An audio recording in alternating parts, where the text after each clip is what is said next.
Hi, everyone. This is David, and welcome to all. We have Pratik, Z School.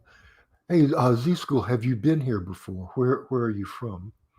Bezbu and Z School again. Okay, great. I'm glad all of you are here, and hope all of you are looking forward to what we're going to be doing today. In two things. First, I want to go through some sentence combining with you, and then I want to, if there is a request for it, go through how to alter page numbers in a multi-section document, such as a thesis or dissertation. Okay, so let's get started.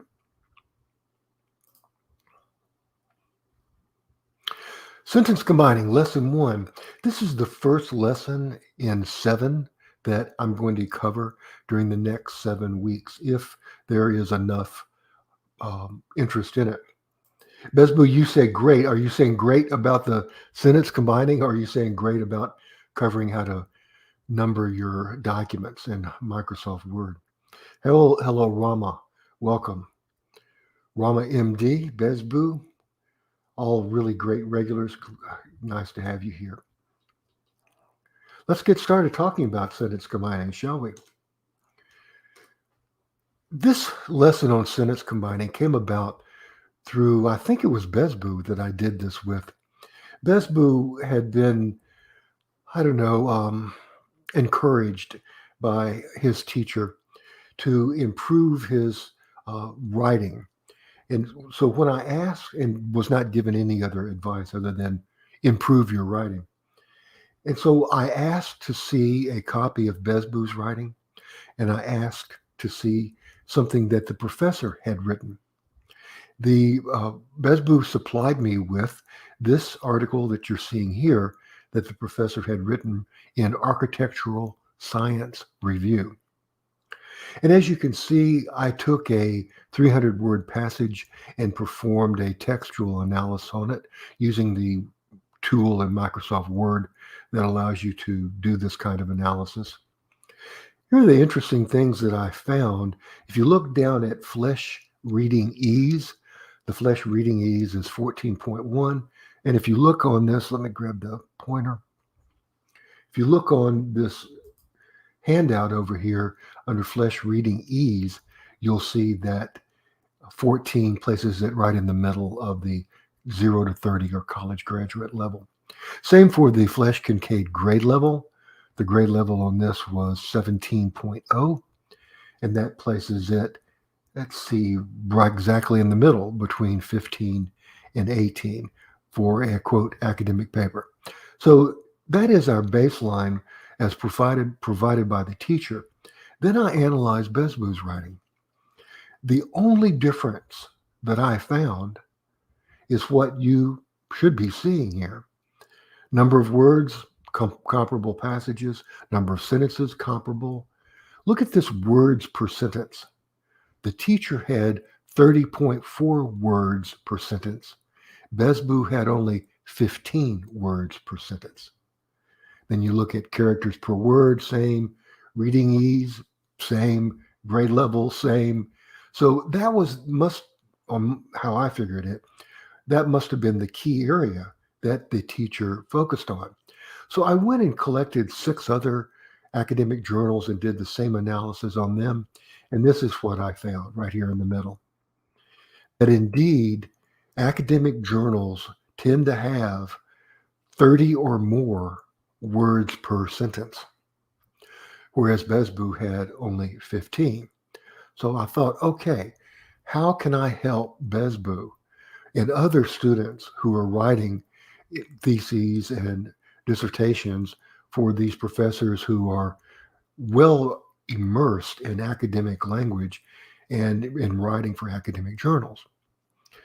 And the method I came up with is called sentence combining. The sentence combining simply means or refers to your ability to use the 7 most common sentence elements in English. And those 7 common sentence elements are relative clauses, participle phrases, appositives, absolutes, prepositional infinitive phrases, and noun substitutes. So if any of those words look unfamiliar to you, don't worry. You're probably a little familiar with what I'm talking about. However, as of now, you just don't have a name for it. And more importantly, although you might be able to recognize them, there might be a gap between that recognition and your ability to apply in your own writing. And so sentence combining focuses on your ability to not only recognize these sentence parts, but also to actively use them in your writing. Oh, I forgot subordinate clauses, excuse me. So let's take a look, and I did this, I think, in my lesson with Besboo, a quick look at what sentence combining is. Here you see two sentences. Tears are nature's way to keep our eyes wet and cleansed. They are actually drops of saline fluid secreted by a gland. Two perfectly fine sentences, both containing important information. However, they do not contain the number of the sentences, do not contain the number of words per sentence that is expected in academic writing, and especially in academic journals. So you would want to combine them in such a way to double the amount of words in the sentence. Tears, comma, which are actually drops of saline fluid secreted by a gland, comma, are nature's way to keep our eyes wet and cleansed. Another example. Here we simply reverse what we have inside in order to emphasize what we want, and we can either sometimes do away with the which, and that turns the relative clause into an absolute. Tears, comma, nature's way of keeping our eyes. So as you see, and here's another example, here we begin with what is called an absolute. Drops of saline fluid secreted by a gland. Actually, I'm sorry, that's on a positive. Drops of saline fluid secreted by a gland, comma, tears are nature's way. So you see at least, and there are many more, 3 ways of combining those two simple sentences up at the top. You can also do this on the paragraph level. I think in a previous lesson, I took this entire paragraph where you have the average words per sentence at 9. And using sentence combining, I increased the average words per sentence to 17.7, or doubled. And also, I think by making some elements emphasized and others de-emphasized, I think I made the paragraph more clear. So what is sentence combining? It is a way of increasing your syntactic maturity that is based upon very clear evidence. I found this handy little article on quill.org that provides a nice little summary of all the different experiments, research that has gone into sentence combining since the 1980s. And it's a very well-established practice for increasing syntactic maturity, which means simply your ability to use a variety of sentences clearly in your writing. Doing so will definitely improve the quality of your writing. By going through and conducting sentence combining, you help to increase the clarity. Certainly, you help to increase the coherence and focus of what you write. Sentence combining is an important part of the revision process. Can I go back just a little bit to the revision thing? I know that you have been encouraged over and over in your life to participate in all the stages of the writing process: pre-writing, drafting, composing, revising, and editing. But some parts of that writing process are short-circuited, especially the revision process. Why? You simply have not been shown the tools that you need to substantially revise your work for the better. You can probably do editing, but you need a lot of help on that as well. That's punctuation, usage, grammar. But revision has to do with restructuring what you write so that it is more coherent, more clear, more focused. What I hope to do is to give you a revision tool that you can use. This sentence combining also increases reader interest because it adds variety to your writing. Uh, the reader sees that kind of dramatic play between short sentences and long sentences. Short sentences coming in for punctuation, emphasis to punctuate a thought. Long sentences containing more of the information that is then accentuated by the short sentences. But also, and this is especially true in the many international students that I teach. These international students, and I don't know if any of my teachers are here yet or not. Oh, thank you, Davis. So none of my teachers are here yet. So back me up, unless some of you have just come in who are teachers.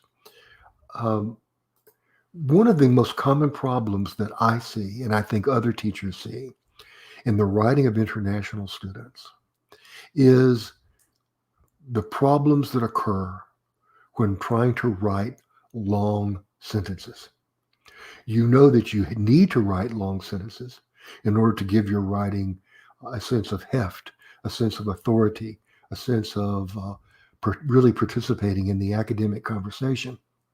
However, oftentimes your ideas can be hidden in your longer sentences. Have you had that issue? Have you had people say, well, I read this, but I don't exactly see what you're saying. The idea isn't clear to me. So I think sentence combining addresses one of the most common problems that I see, which is ideas being obfuscated, hidden, obscured by the attempts to use long sentences. And by any means, you guys weigh in on this. Okay, I have some questions here. Let me go ahead and try to answer them. We have Dawit from Ethiopia. A beautiful, beautiful land, home of some of the greatest long distance runners in the world. Then we have Besbu. For scientific paper, Besbu asks, is it better that the reading is not easy? No, just the opposite. You don't want to focus on easy or not easy, Besbu. That's going in the completely wrong direction. You want to focus on simply the number of increasing the number of words per sentence while maintaining clarity. Forget completely about easy and hard. That is something completely out of your control. Because what is easy for one person can be hard for another person. What is hard for one person can be easy for another, you know? So just erase those ideas from your mind. You're going for clarity in more complex sentence, not easy and hard. Besbu. In such publications, can we still use the flesh grade? Yes, you should. You should. Again, forget about the easy. Forget about the easy. Once you are on that lower end of that ease reading scale, once you're in the 14s, 15s, and 16s, it's not about easy anymore. That is the most difficult in terms of grade level that it can get. Your job, once you get into that range, you need to make your writing as clear as possible. Okay, thank you for those questions, Besbu. And I forget who the other question was from. But thank you very much. I think it was maybe Besbu who asked both. Oh, thank you, DeWitt. DeWitt says that he or she, it looks like sorry, I didn't look at your picture. DeWitt has a special place for you. Thank you.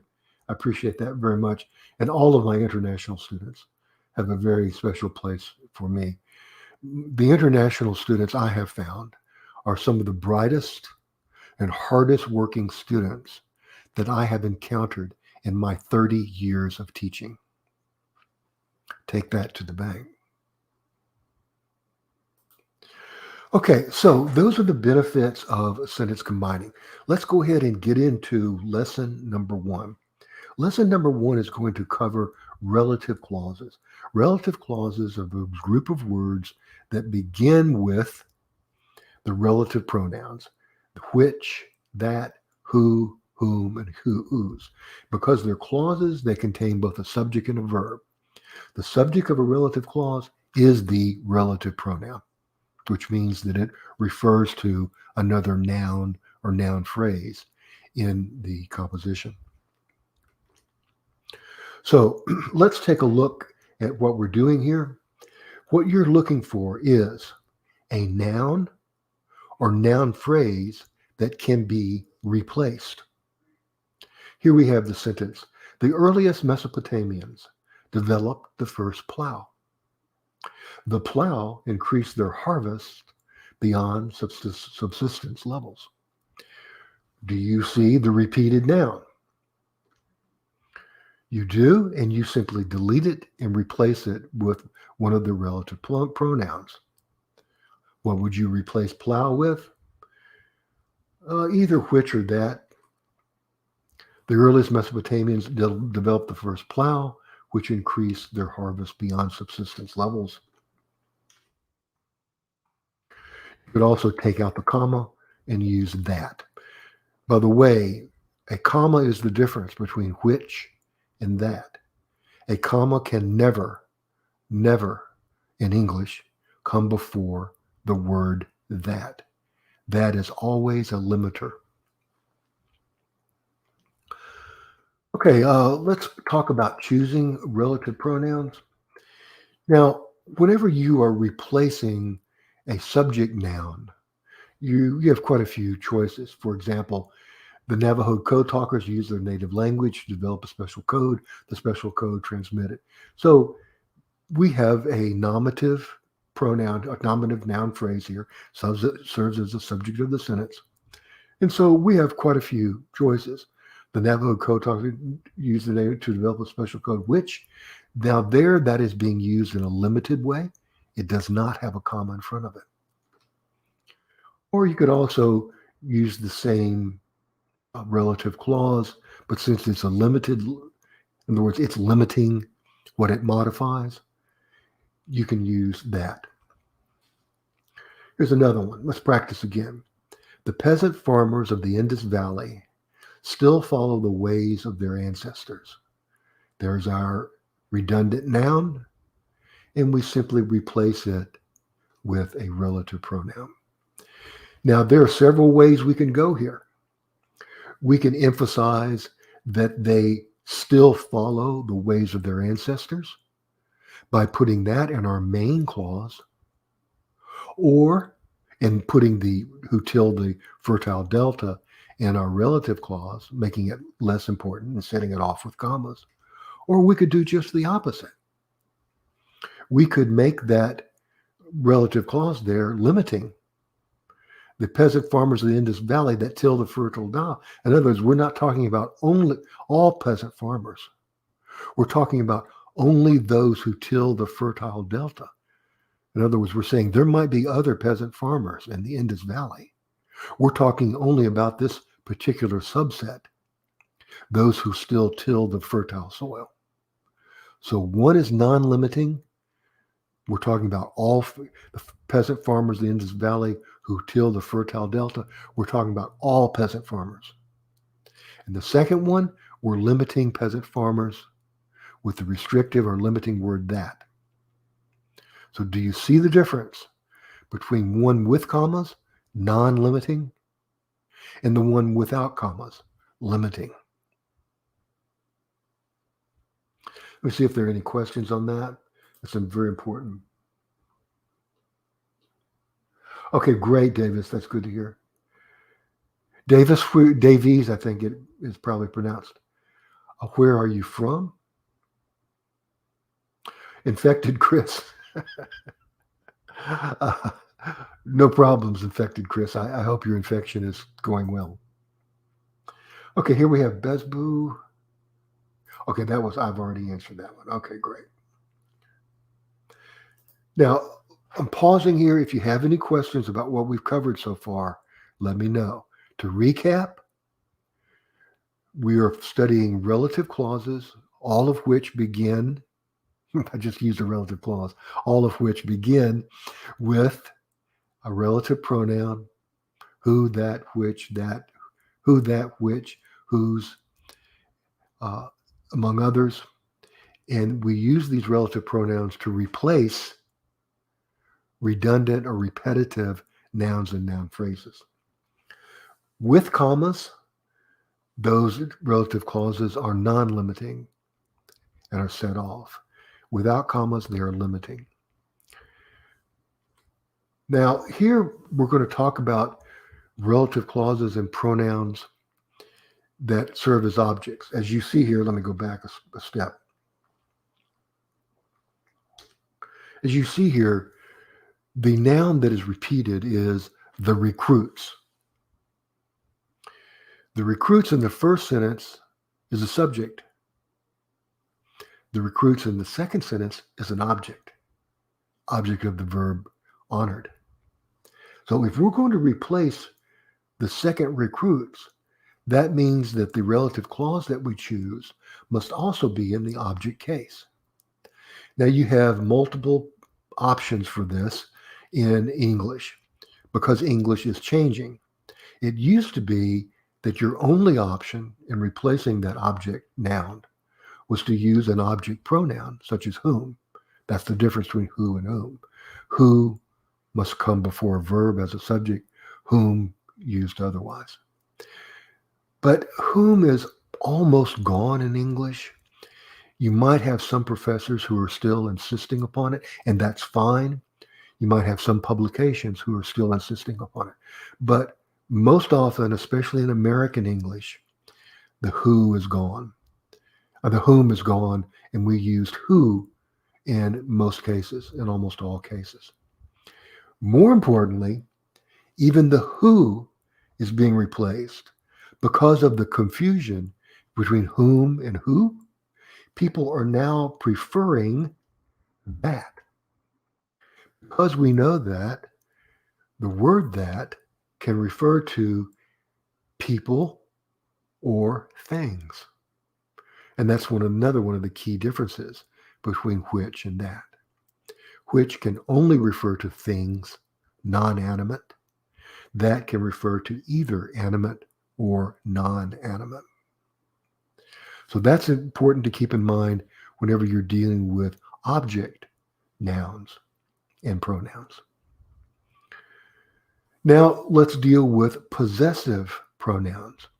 Vince Lombardi never played professional football. By the way, I'm referring to American football here with all the pads and the helmets and all that stuff. Not real football, which is we know is soccer. Football. And Vince Lombardi is a famous American football coach. Sorry, I should have come up with a better example.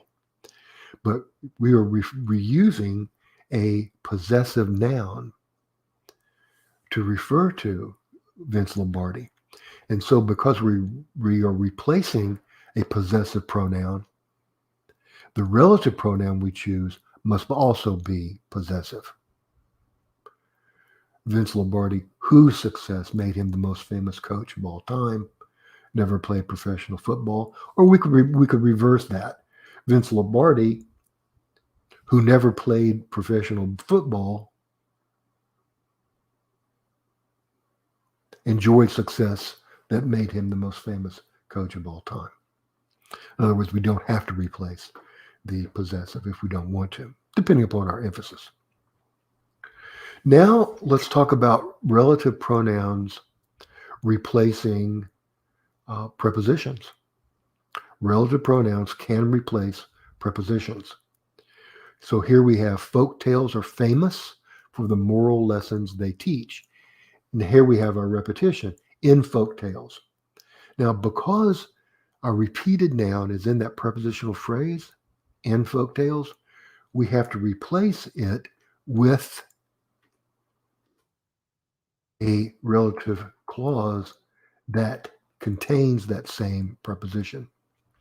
Folk tales in which. And this is very common. We can say in which, to whom, to who, for which, of that, of whom, etc. All of these prepositions can be followed by relative pronouns in order to allow you to incorporate information in prepositional phrases into your writing. I feel like I'm covering an awful lot of complicated material here. Do I have any questions? Davies. I'm not very good at academic. I do try to structure, etc., paraphrasing. I would have to say, Davies, that when you say you're not very good at academic writing, it's a very general statement. I would like to know the areas where you don't think you're good. In other words, what have people been pointing out to you? Because not being very good to one person can mean, oh, he misplaced a comma. And that's not really, the important things in academic writing. Infected Chris, still like whom? Great, Chris, great. Let me point out to you something, and to everyone on this chat, something of critical importance. There are no rules in writing. The audience rules. And you know what I mean by this. I know that you must alter the way that you speak and write according to whom you are writing and speaking.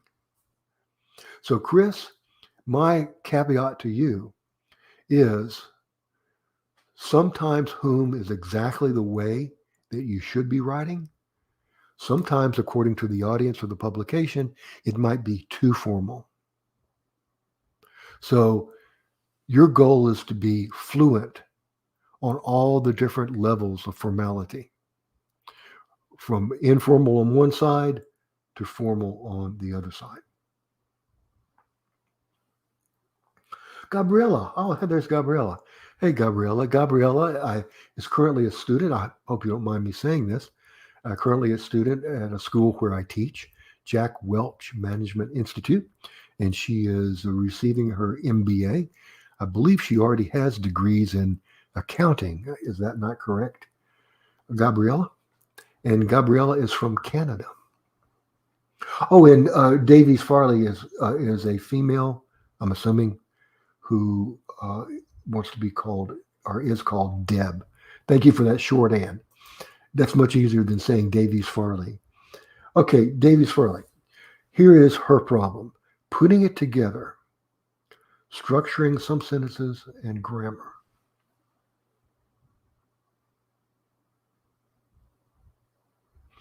Then in that case, Deb, this course is going to be of critical importance to you. This course, these next 7 lessons in this course, are all about how to structure sentences. And I'm going to be giving you exercises to do at home that you send to me for grading, not a real grade, of course, that will help you structure your sentences. And I will give you feedback on them. Grammar.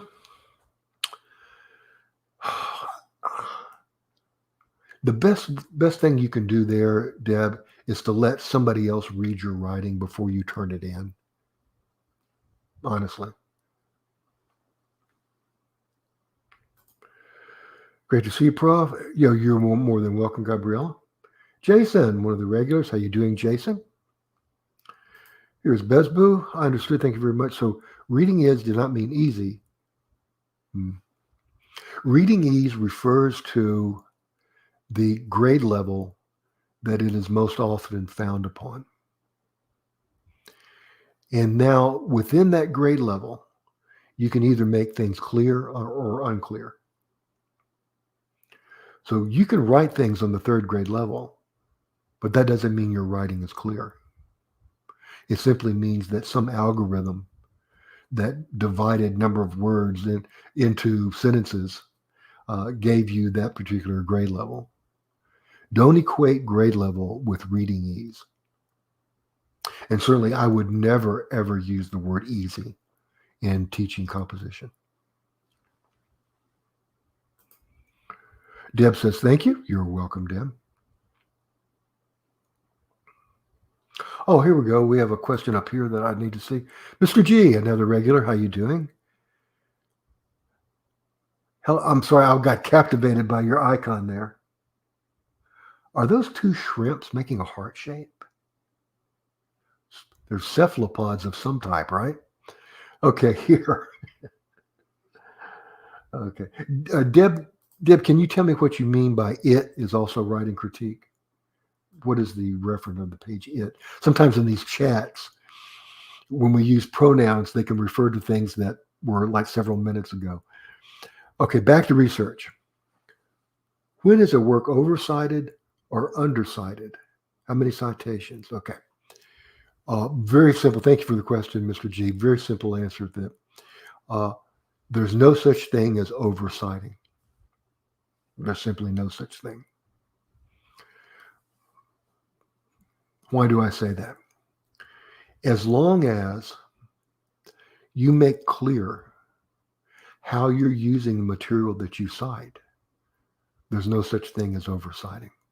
In other words, whenever you cite something, it should also be clear how that information is being used in your paper. It should also be clear what is yours and what is the information being used. Now, I did a previous lesson on this, on how to use research in your writing. It was a previous chat, and I've even done a standalone video on it. But basically, there's no such thing as oversighting. That question evades the real issue, which is making sure the reader understands the difference between what you say and what a source says, and two, how what the source says is being used in your writing. Now, one other area where it might be criticism for being oversighted is putting citations in your list of references that are not used in your work. There are some style guides like APA that say you can only list on your references page those exact sources that were used in your paper. There are some style guides such as Chicago and Harvard that say you should make two lists. One is a list of references of those things, sources that were used in your writing, and then a longer list at the end of your complete bibliography of all works consulted. I think MLA actually calls them works consulted. A longer list of works consulted and not necessarily used in what you're writing. Hope that helps.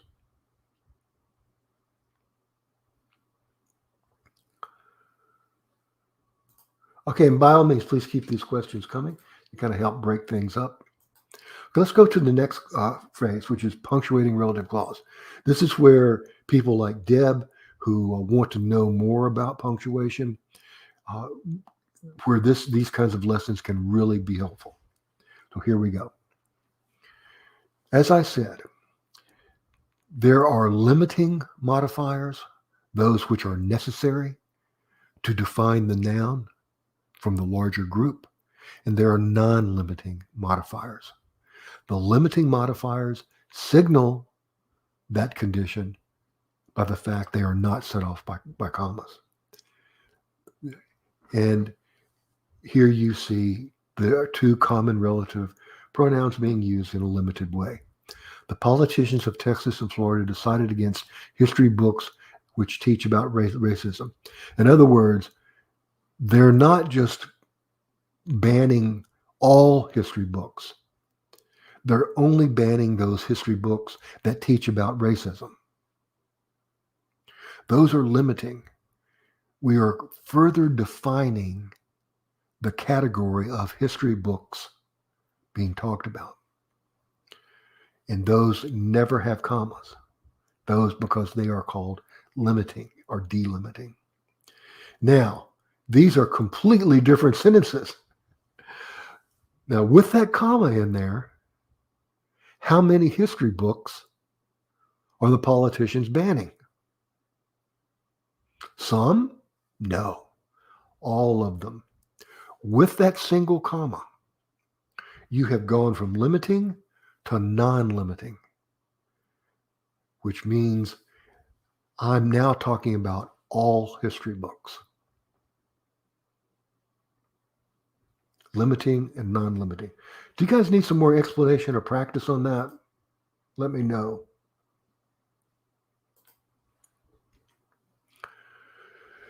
Another important part of relative clauses is understanding how they're used to achieve the different emphases that you want in your writing.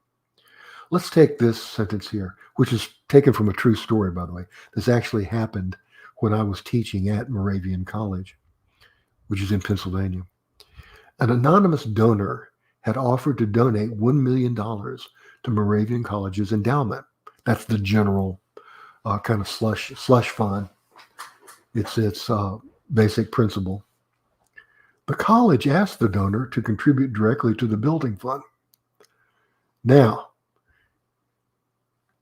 how can we emphasize what we want to emphasize?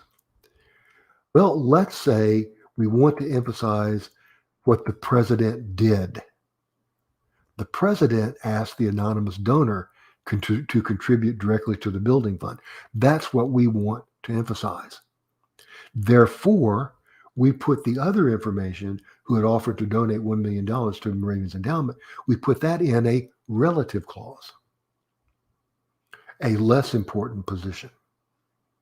And by the way, it's set off by commas because the who is not necessary to identify which anonymous donor we're talking about. Here's a change of emphasis with, by the way, we could do the opposite of that. We could say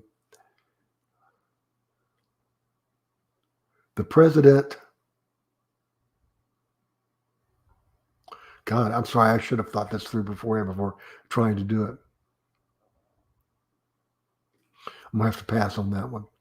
Homeopathic doctors are largely distrusted by the medical establishment. Homeopathic doctors believe the body can heal itself. Now, do you want to place the emphasis on the distrust by mainstream doctors, or do you want to put the emphasis on the homeopathic philosophy? Here, we have the emphasis on the distrust because it is in the main clause. Homeopathic doctors who believe the body can heal itself are largely distrusted. However, if you wanted to put the emphasis on the philosophy, depending upon your paragraph, homeopathic doctors who are largely distrusted by this believe the body can heal itself. Do you see the very different emphases there? And either sentence could be well used according to what you're writing. You could be writing a paragraph or a paper about the horrid treatment that homeopathic doctors are given. Their offices are raided. Their patient records become subpoenaed in court cases. All this kind of horrible stuff. That's what you're going to talk about. So that's why you would emphasize the distrust. But then again, you could write something about the entire homeopathic movement in America. And by the way, they were the original doctors in America. It wasn't until the establishment of the American Medical Association that homeopathy took a second seat to allopathy. It's too deep, isn't it? Sorry about that. Okay. But do you see the emphasis, the different emphases there? I'm sure you do. I've kind of beat that dog to death. Now, let's practice with relative clauses. Here are two sentences. Interactive video games give today's children new reasons to stay in their rooms. Interactive video games, there's your repeated noun, allow children, another repeated noun, to interact with others across the world. Now, I want to pause here. Sorry about that. I want to pause here. And I want you in the chat window to combine those sentences. And while you're combining those sentences and posting your answers in the chat window, I want to tell you two things. There's no such thing as a wrong answer. Those two sentences can be combined, and I practice this at least 10 different ways. The second thing I want to tell you is I'm going to be answering your questions while you complete that assignment. Gabriella, yes, yeah, she is working. I forget who she works for, but she works in accounting and finance. Mr. G, what did you think about that answer? I didn't get your response to it. Was that a satisfactory answer, Mr. G, about so-called oversighting? Tell me about your experience. It sounds like someone has accused you or found fault with you for oversighting. Can you give me the details on that? Maybe I can help you a little bit more about what happened. Here's Deb. I read it, I can say it, but not write it. Lectures get overwhelmed with my knowledge. So you're a teacher, Deb, and you are writing lectures. Is that correct?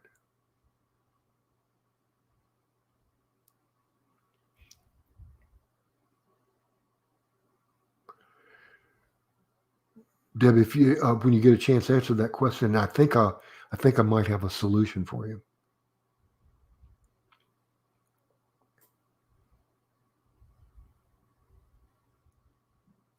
By critique, she means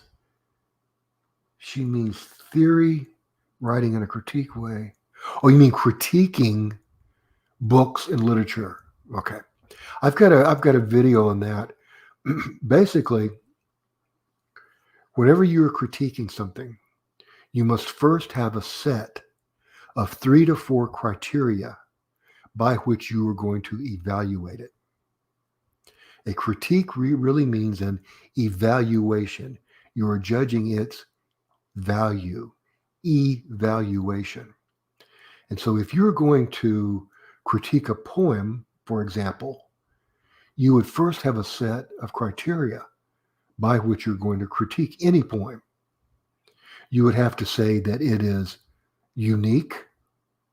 You would judge it upon its authenticity, its uniqueness.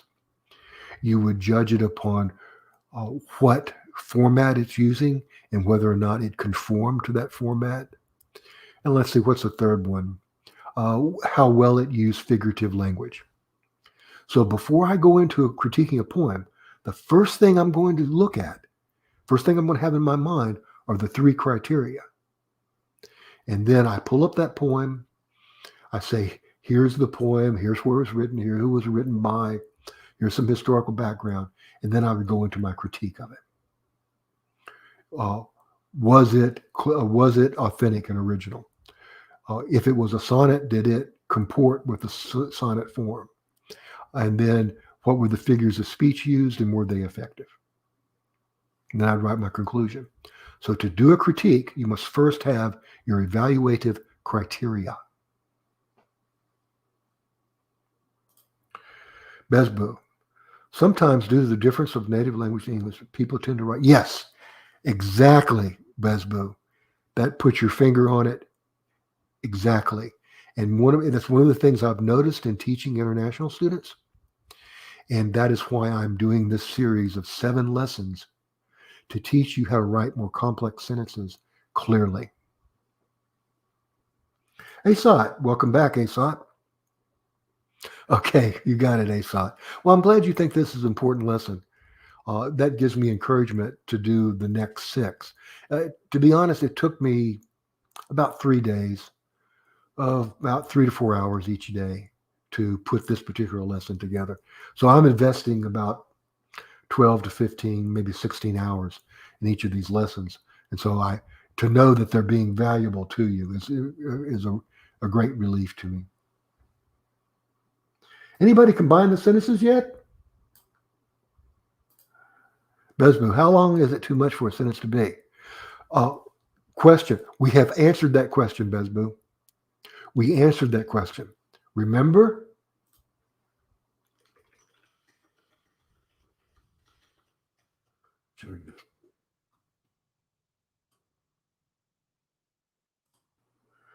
We answered that question, Besbu.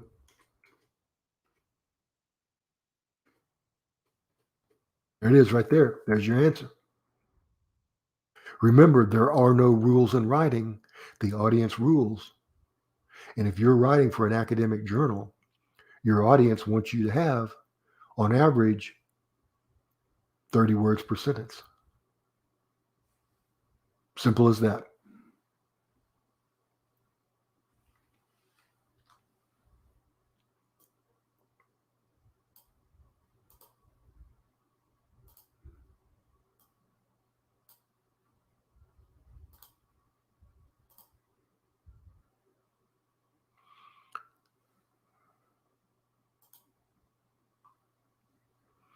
Let's see how we're doing on questions here. Beswood asked something about lines. Lines vary according to what device you're reading it on. If by lines you mean 12 point, oh, it also varies according to the font you're using as well as point size that you're using. So lines is really not a good gauge, Besboo. I would not use it at all. If you've been using lines, stop and instead count the number of words per sentence. Line length simply varies too much. Besboo, can we start a sentence with and? And the answer is there are no rules in writing. The audience rules. If you have read a lot of writing that by this person or uh, associated with this discipline or school, and you see ands, the answer is yes. Now, I would say that there, with very few exceptions, and, which is considered a conjunction, is not used to begin a sentence in academic writing. I don't know why the other conjunctions are allowed, but for some reason, some English teacher somewhere came up with the idea of you can't begin a sentence with and.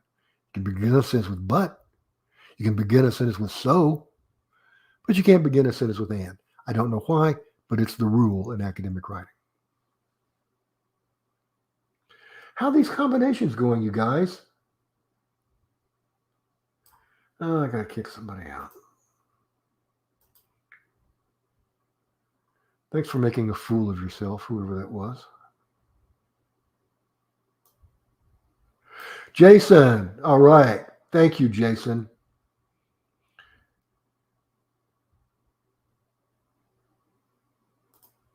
Yeah, in simplistic terms, what questions do you ask? Those the questions you ask are the criteria you set up in a critique. If you're critiquing an academic article, you simply come up with your criteria. Um, Based upon the methods, do the results seem solid? Does this article follow the scientific method? Um, does the literature review fulfill its function? Before you critique anything, you must first come up with your criteria. Gabriella. Thank you, Gabriella. Here's Gabriella's combination. Interactive video games. I don't get the because there, Gabriella.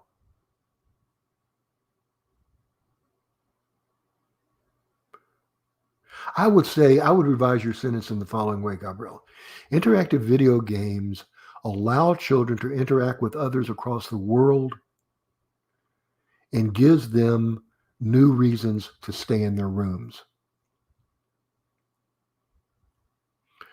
Yeah, this might be one of those times where reading the sentence out loud would really help. Infected Chris. Chris, again, it all depends upon where you're writing and for whom you're writing. There are times when you really should use and to start a sentence. When you're writing something to convey a sense of urgency, and you really want your ideas to flow together quickly. That would be one of the plays. No worries. Affected Chris. Again, the only conjunction I know of that you can't begin a sentence with, Chris, is the word "and." Here's another combination. Interactive video games, comma, which allow children across, well, while you're, okay, I see, which allow children across the world to interact, I think you meant. Give today's children another reason to stay in the rooms. Excellent, Mr. G. Right on the nose, buddy. You got it. Oh, okay. Well, yeah, you got my reaction. Yeah, a couple of things about the because there. Those two sentences, I really didn't see a cause effect. Well, yeah, there was a cause effect, wasn't it? It was because of the video games, students are changing. You know what? You could make that into a subordinate clause. Because video games allow students to interact with other children across the world, they give students another reason to stay in their room. Yeah, that's good. Now, if you wanted to use because, it would have to be as a subordinate clause. And we're going to get to subordinate clause in lesson 7 of this course. Okay. Good question. If the because is limiting, no. If the because is non-limiting, yes. Most often, there is not a comma before because. Most often. One of the things that I noticed about your writing, Gabriella, is using too many commas. Uh, Sometimes students will use commas because they don't know what goes there. And almost always the use of that comma in that case is wrong. If you don't know what goes there, don't put in a comma. Just leave it alone.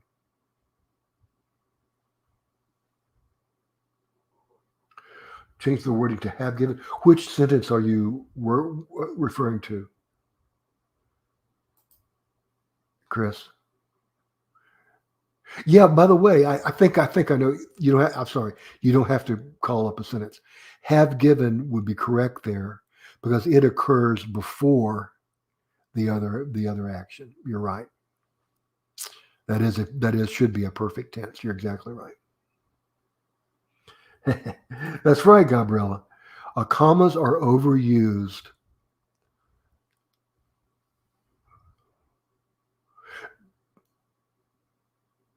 But I'm just going to leave it at that.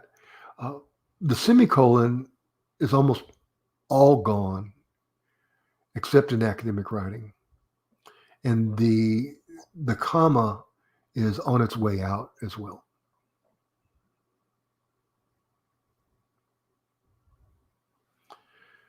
Okay, how are we doing here on time? I'm looking. Oh, I only got 5 minutes left. Oh, okay, I'm sorry. This was a longer lesson than I thought. I've never given this lesson before, so I didn't know how long it was going to take. And it looks like I've run out of time to show you how to put in alternate page numbers in your documents. I can do that real fast if you want me to. Here's Jason's combination. Today's children are given new reasons to stay in their room and interact with others across the globe. Wow, that's great. That's great. And you didn't even use a relative clause. But you know what? You didn't have to. You didn't have to. That's a great combination, Jason. What is your native English, Jason? That's a very well constructed sentence.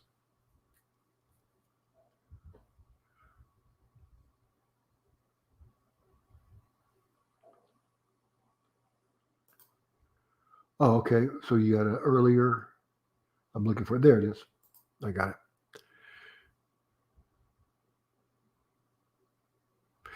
You could use either have given or give there, Jason.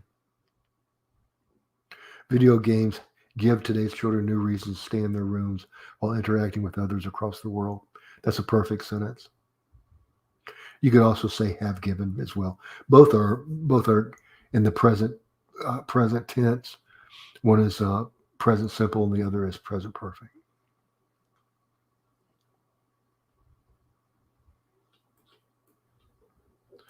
Question: Which is better, to separate a non-defining relative clause in a sentence with that's a very good question. That is definitely dependent upon your audience. In academic writing, you would never use hyphens there. Hyphens are too much of a tool of creative writing. There's only one place in academic writing where you're allowed to use hyphens inside of a sentence. Hyphens are, by the way, I think you're referring to dashes, not hyphens. Dashes are two hyphens, and hyphens are a way to punctuate or to achieve a certain spelling in a word. Dashes are marks of punctuation. And there's only one place in academic writing where you're allowed to use dashes inside of a sentence. And it's with a mid-sentence appositive that has its own commas. I should probably type that out for you. Okay, here's a mid-sentence appositive with its own commas. Let me get a blank screen here.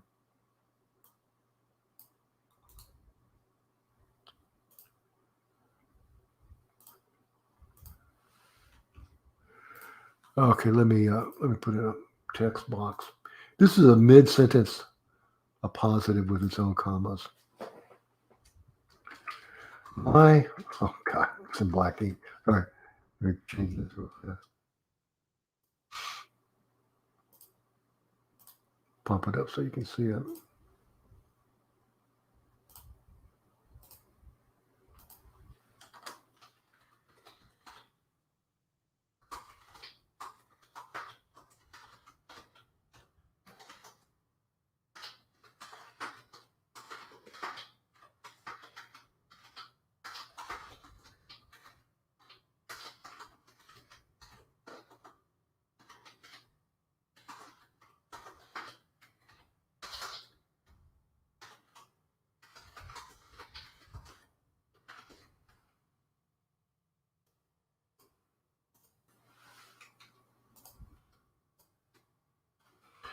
Okay, let me pull this up so you guys can see it. So Mr. G asked when he could use hyphens. Now, here is the appositive. Oh, God. Here's the appositive.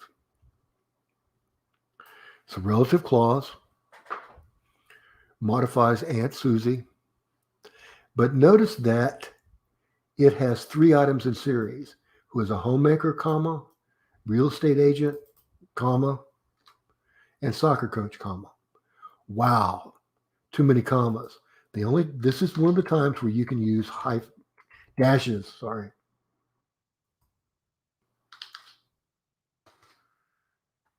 That's the only time you can use dashes. By the way, a hyphen is not a dash.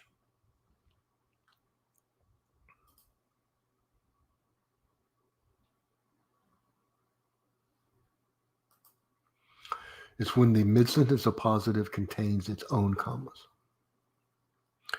Okay, well, I guess I will start off next week's live chat with how to achieve different page numbering in your Word document whenever writing your thesis, dissertation, or long report. Let me ask you guys, is that something this having to achieve different page numbering, Roman numerals, Arabic numerals, different headings, different chapter headings? Is that something you have to deal with in your current writing? Okay, Gabrielle, see you next week. Great. If there's a request for that, I'll do it. I will expand the lesson to include creating different kinds of headers as well as different page numbers. Okay.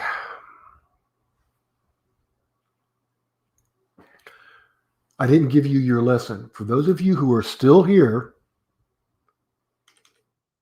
here is your lesson. I want you to download, only 8 of you are here.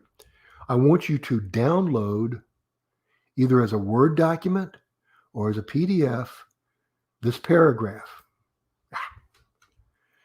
And I want you to use what you learned today about sentence combining to improve that paragraph.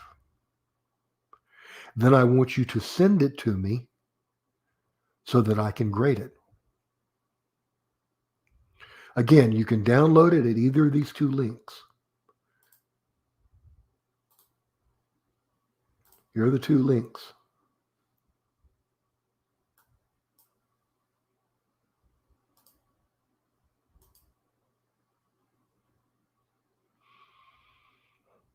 And then email it to, you guys know my email address. You got homework. You have exercises. And my email address, as usual, is promopeakdavid. Here it is.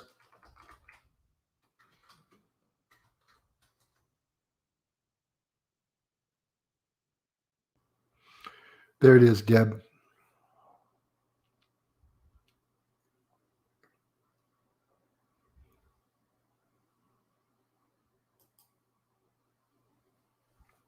Okay, guys. I'm going to go ahead and shut this down. Thanks for everyone for coming by. And I will see you next week.